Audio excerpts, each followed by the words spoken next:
ఆ చదువు అందరికీ అందడమే తెలుగుదేశం పార్టీ లక్ష్యం.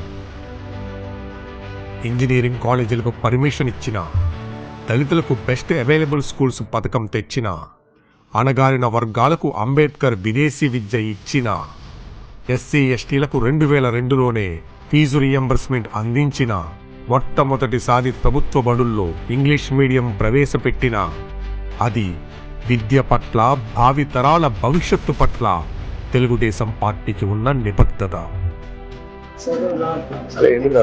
చదువు రాదంటే రాదు, వస్తుందంటే వస్తుంది. ఎప్పుడు గొర్రెలే మేపుతావా? నెక్స్ట్ లెవెల్కి వెళ్ళాలి కదా, చదువుకుంటూ గొర్రెలు, అప్పుడు డిగ్రీ వస్తాయి. ఆ నిబద్ధతే విద్య కొందరికి కాదు అందరికీ అనే ఆలోచనకు మూలమయ్యింది. నాణ్యమైన విద్య పిల్లల హక్కు అని భావించింది.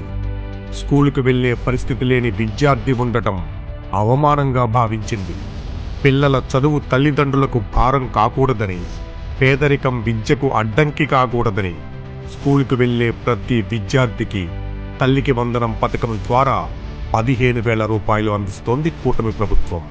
ప్రభుత్వం ఆలోచన ఒకటే, పేదరికం వల్ల పిల్లలు చదువుకి దూరం అవ్వకూడదు. ప్రైవేట్ పాఠశాలలో, జూనియర్ కళాశాలలో ఎట్లయితే విద్య అందిస్తున్నారో వానికి ధీటుగా అందించాలని గౌరవ ముఖ్యమంత్రి గారు అని హెచ్ఆర్డి మినిస్టర్ చేసినప్పుడు చెప్తాం జరిగింది. 10,000 కోట్ల రూపాయలతో 67 లక్షల మంది పిల్లలు తల్లికి వందనం పథకం ద్వారా నాణ్యమైన విద్య అందుకోనున్నారు. ఇది తెలుగుదేశం పార్టీకి భావి తరాల పట్ల, భవిష్యత్తు పట్ల ఉన్న నిబద్ధతకు సంకేతం. మా దెబ్బ చాలా ఆనందంగా ఉంది. ఇద్దరికి పడింది. ముగ్గురు పిల్లలకి తల్లికి వందనం పడింది.